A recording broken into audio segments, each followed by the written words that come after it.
difference between leaders and followers isn't intelligence, education, or even opportunity. It's knowing when to keep your mouth shut. Followers feel compelled to comment on everything, defend every decision, and prove their worth through constant chatter.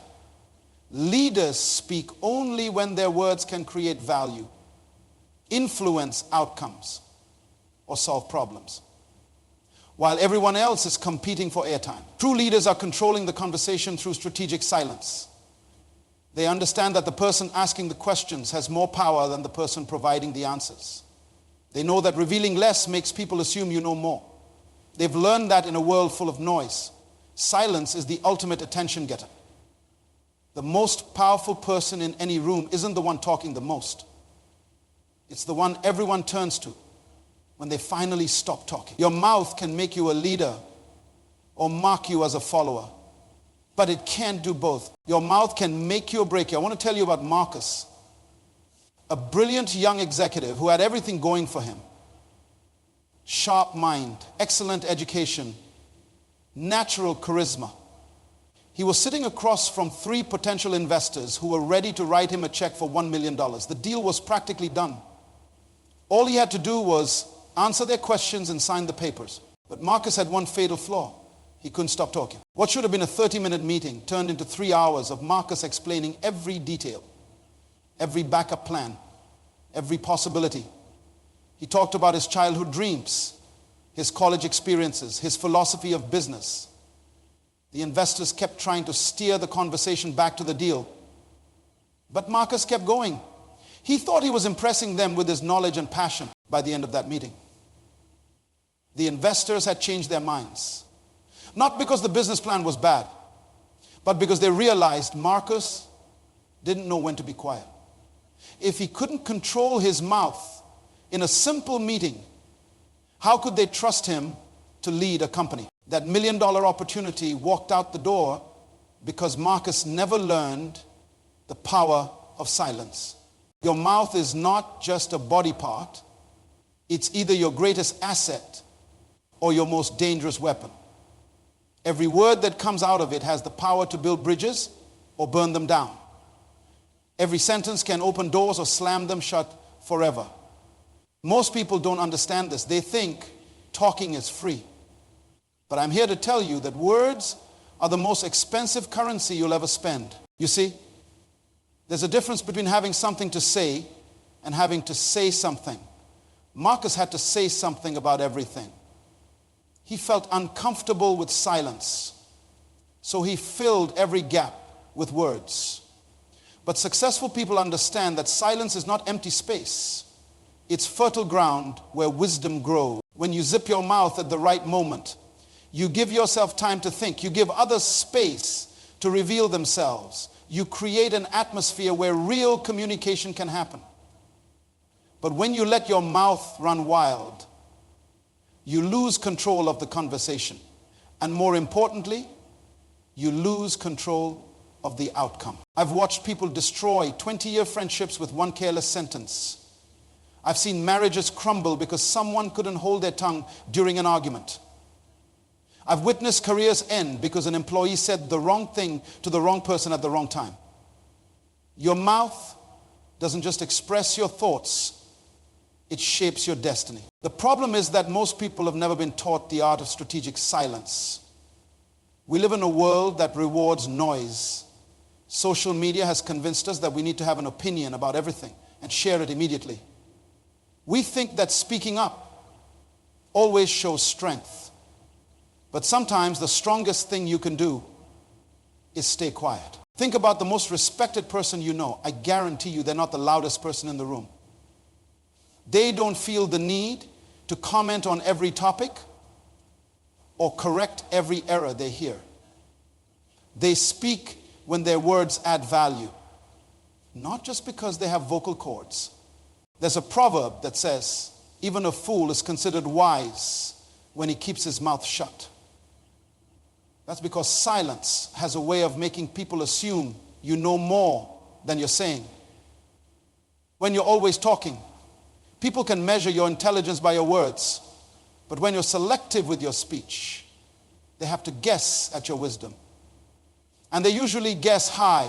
Marcus learned this lesson the hard way after losing that $1 million deal. He spent the next year observing successful people. He noticed that they asked more questions than they answered. They listened more than they spoke. They were comfortable with pauses in conversation. They didn't feel the need to fill every moment with their voice. When Marcus finally got another shot at investor funding, he did something different. He prepared 3 key points he wanted to make. And that's all he said. When the investors asked questions, he gave direct, concise answers. When they stopped talking, he didn't jump in to fill the silence. He let them think. That second meeting lasted 45 minutes. Marcus spoke for maybe 10 of those minutes total. And you know what happened? He got the funding. Not just the amount he asked for, but more than he originally requested. The investors were impressed by his self-control and clarity. Your mouth is like a faucet. It should have an on and off switch that you control. Most people have broken faucets that just keep running. They leak words everywhere, creating floods of confusion and mess. But when you learn to control the flow, you can direct your words exactly where they need to go for maximum impact. The power of silence isn't about being antisocial or unfriendly. It's about being intentional with your communication. It's about understanding that every word carries weight. And if you're going to spend that currency, you better make sure you're getting a good return on your investment. When you zip your mouth strategically, you're not hiding your thoughts. You're protecting your power. You're saving your words for moments when they can create the most value. You're building a reputation as someone whose words matter because they're rare and well chosen. The mouth that never stops talking loses its authority. But the mouth that speaks with purpose commands attention and respect. That's the difference between noise and influence, between chatter and communication, between speaking and being heard. But let me tell you what happens when you don't control your mouth. Let me tell you about Rebecca, a woman who had everything going for her until she opened her mouth one too many times. Rebecca was the regional manager for a major corporation, smart, hardworking, respected by her team. She had been with the company for 8 years and was in line for a promotion to vice president. Her future looked bright until one afternoon when she stepped into an elevator with Janet, another manager from a different department, and was just the two of them in that elevator, going up 12 floors. Janet mentioned that she had heard rumors about budget cuts coming. Instead of staying professional, Rebecca saw an opportunity to share what she knew. She started talking about the CEO's personal financial problems, about the argument she had overheard between 2 board members, about her suspicions that the company was hiding debt. Rebecca thought she was just having a casual conversation with a colleague. But Janet wasn't just any colleague. She was married to one of the board members. Every word Rebecca spoke in that elevator was being mentally recorded and would be repeated that very evening at Janet's dinner table within 48 hours. Rebecca was called into the CEO's office, not for her promotion, but for her termination. 8 years of excellent work destroyed by 8 minutes of loose lips. Here's what Rebecca didn't understand. Words have wings. Once they leave your mouth, you cannot control where they fly or where they land. That conversation in the elevator didn't stay in the elevator. It traveled to a dinner table, then to a boardroom, then to a legal department. Rebecca's words created ripples that became waves that eventually crashed back on her own career. Your words don't just affect you, they affect everyone they touch. When you speak carelessly about others, you're not just sharing information. You're planting seeds of doubt, suspicion, and distrust. These seeds grow in ways you never intended and create consequences you never imagined. So Rebecca's problem wasn't that she was a bad person. Her problem was that she had never learned the discipline of keeping certain thoughts to herself. She confused having information with having the right to share it.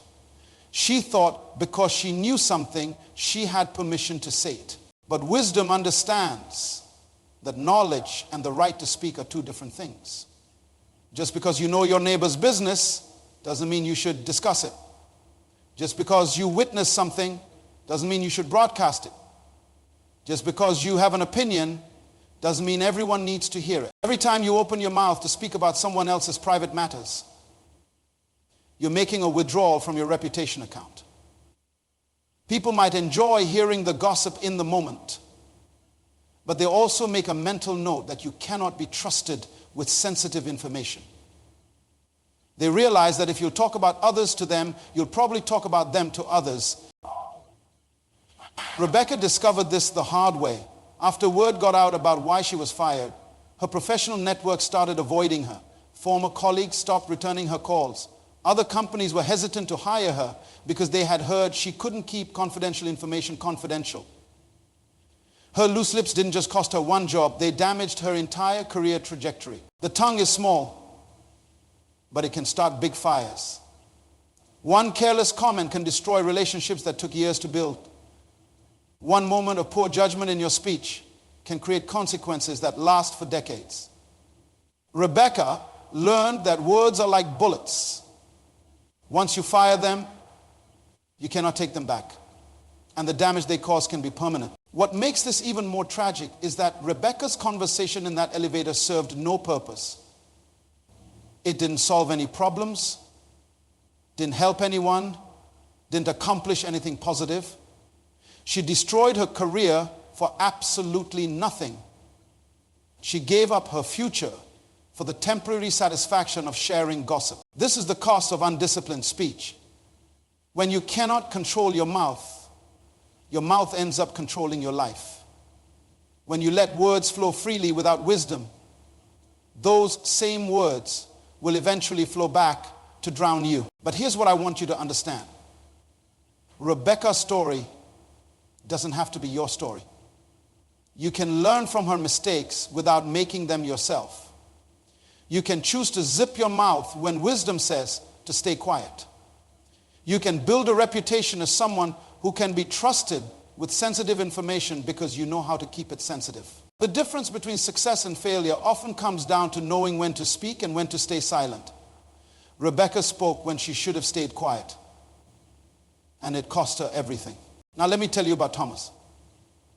A man who understood the power of keeping his mouth shut.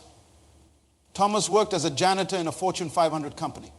Every night, he cleaned the offices while the executives went home to their families. People barely noticed him as he emptied trash cans and mopped floors.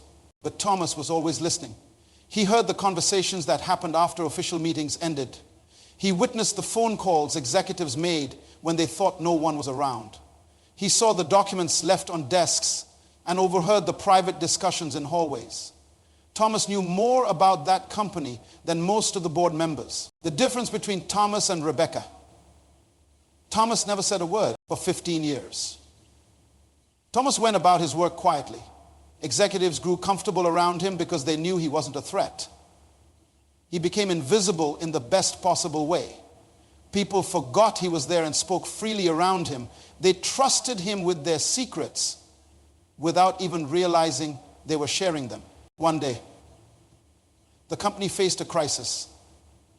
A hostile takeover was being planned, and someone was leaking information to the competitors. The CEO was desperate to find out who the spy was. Meeting after meeting was held, but they couldn't identify the source of the leak. Finally, someone suggested they asked Thomas, not because they suspected him, but because they realized he was everywhere and saw everything. When they approached Thomas, he didn't just tell them who the spy was, he told them exactly how the scheme was working, what information was being passed, and when the next meeting was scheduled.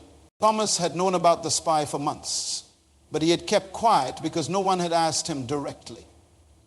His silence had earned him such trust that when he finally spoke, his words carried tremendous weight. The spy was caught, the takeover was prevented, and the company was saved. The CEO was so impressed with Thomas's loyalty and wisdom that he offered him a position in the security department. Thomas accepted and eventually became the head of corporate intelligence. The quiet janitor became one of the most trusted advisors in the company. All because he understood the discipline of strategic silence. Strategic silence isn't about being weak or passive. It's about being smart with your information. Thomas understood that information is power, but only when it's used at the right time and in the right way. He didn't waste his knowledge on gossip or small talk. He saved it for when it really mattered. When you practice strategic silence, you build a reputation as someone who can be trusted. People start sharing more with you because they know you won't repeat it carelessly. You become a safe space for others to express their thoughts and concerns. This trust becomes your greatest asset. The executives at Thomas's company felt comfortable talking around him because they knew he wouldn't judge them or expose them. His silence created an environment where people could be authentic.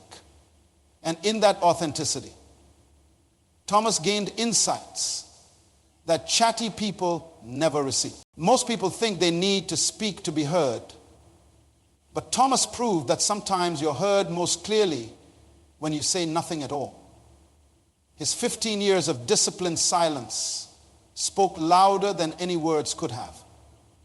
When he finally chose to speak, people listened with complete attention because they knew his words were rare and valuable. This is what happens when you master the discipline of strategic silence. You don't become invisible. You become indispensable. You don't lose your voice. You make your voice more powerful. You don't miss opportunities, you create better ones. Thomas transformed his entire life by understanding one simple principle. The person who listens more than they speak often knows more than the person who speaks more than they listen. But how do you actually change the way you communicate? Let me tell you about Maria, a high school teacher who was struggling with classroom management. Her students were disrespectful, chaotic, and completely out of control. Maria's response was to talk more, explain more, and repeat herself constantly. The more she spoke, the less her students listened. Maria was exhausted from trying to talk over 30 teenagers every day. She would go home with a sore throat and a heavy heart, wondering if she was making any difference at all.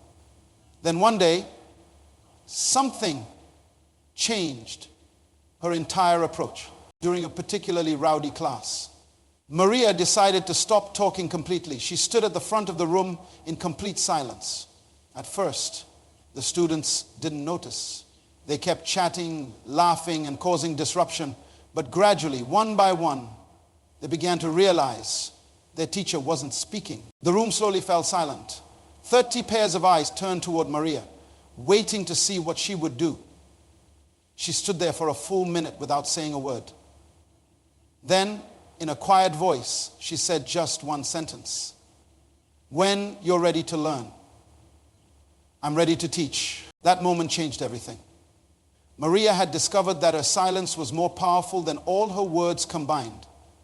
She had learned to make her students come to her instead of chasing after their attention with constant chatter. From that day forward, Maria implemented what she called the less is more principle. Instead of giving long explanations, she gave short, clear instructions. Instead of repeating herself 5 times, she said things once and waited. Instead of talking over disruptions, she used silence to regain control. The transformation was remarkable. Her students started paying closer attention because they knew she wouldn't repeat herself. They began respecting her more because her words became precious and meaningful. The classroom became a place of learning instead of chaos. All because Maria learned to zip her mouth strategically. But Maria didn't stop there. She took this principle home and applied it to her family relationships. Instead of nagging her teenage son about his responsibilities, she stated her expectations once and then let natural consequences do the teaching. Instead of arguing with her husband about household chores, she had one calm conversation and then trusted him to follow through. The change in her family dynamics was as dramatic as the change in her classroom.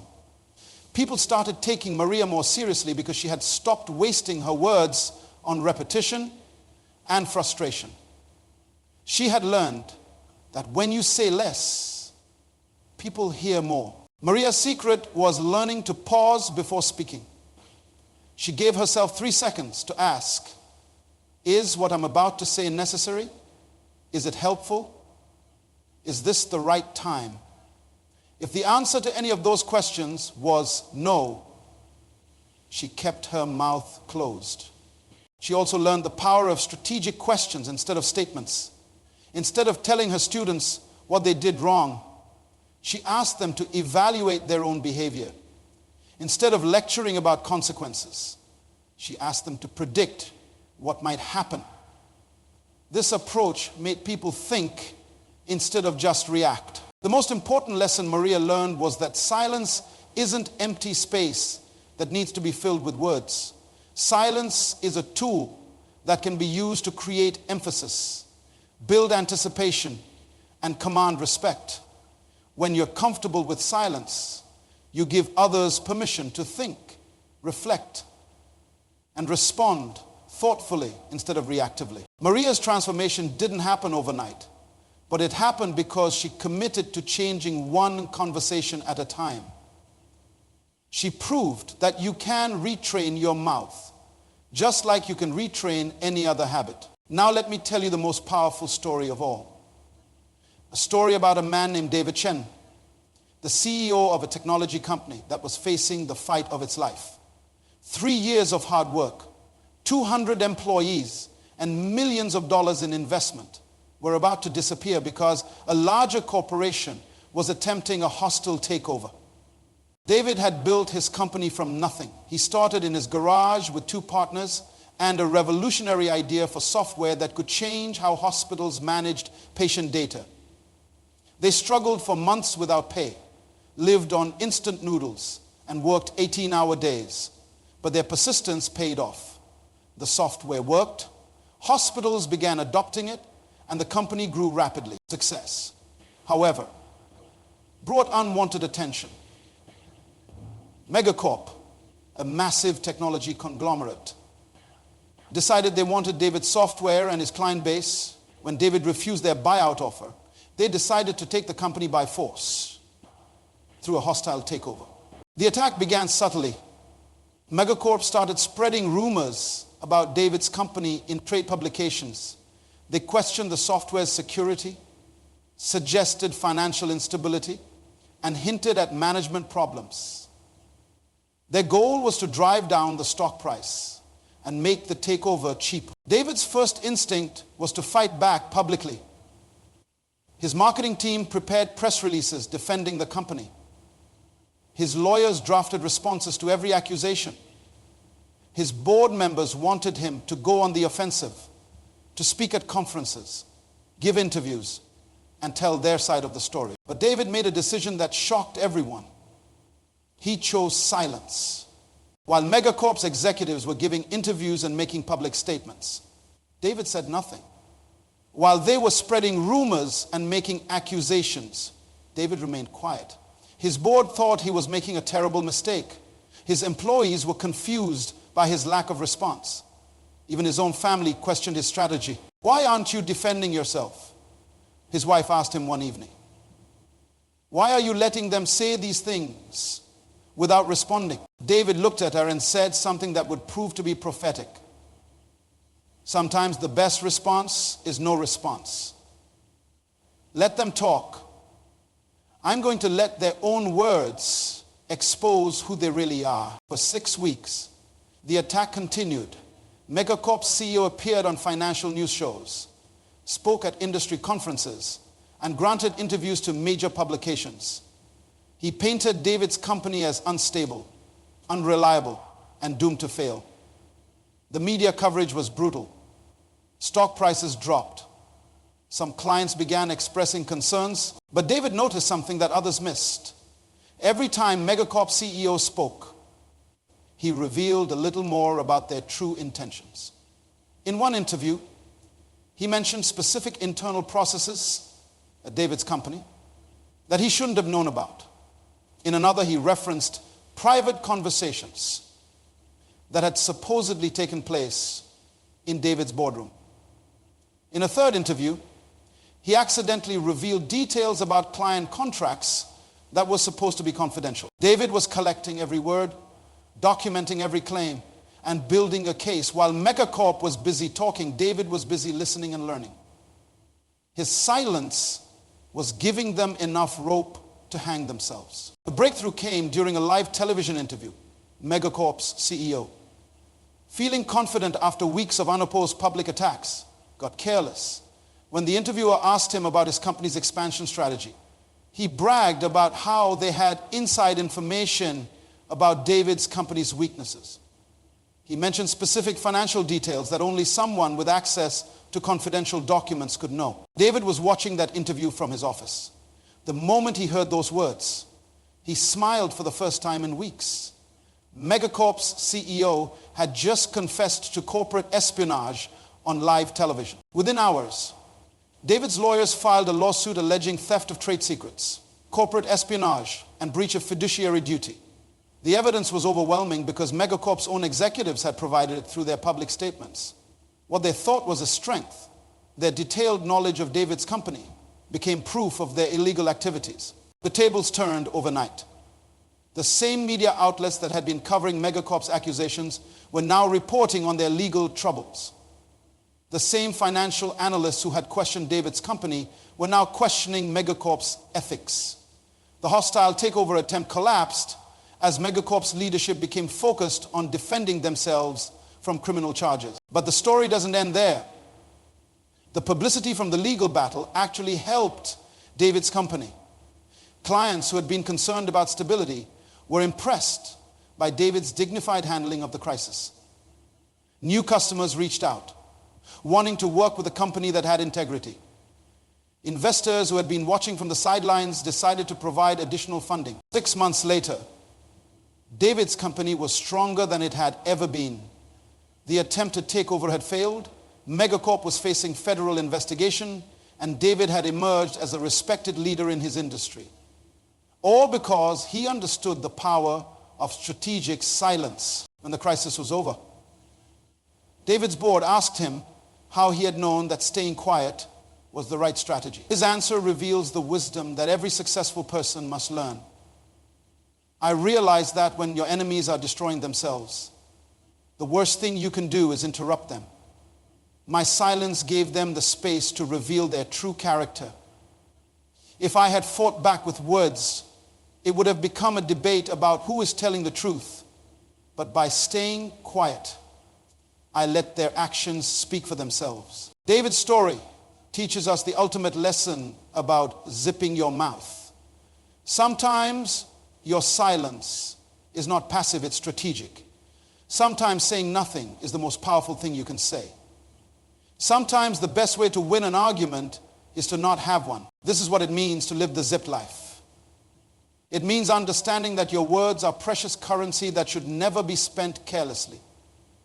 It means recognizing that silence can be a weapon more powerful than any speech. It means having the discipline to let others reveal themselves while you remain in control. Starting today, I challenge you to practice the art of strategic silence for the next 7 days before you speak in any important conversation. Ask yourself 3 questions. Is it true? Is it necessary? Is it kind? If you can't answer yes to all 3, zip your mouth. Watch what happens when you stop filling every silence with words. Notice how people start listening more carefully when you speak less frequently. Observe how your relationships change when you become known as someone who thinks before they talk. Your mouth has the power to create your future or destroy it. The choice is yours. But remember, the most successful people in the world are not the ones who talk the most. They are the ones who know when to zip their mouth and let their wisdom speak through their silence. The power is in your hands. More importantly, it's in your choice to keep your mouth closed when wisdom says, to stay quiet.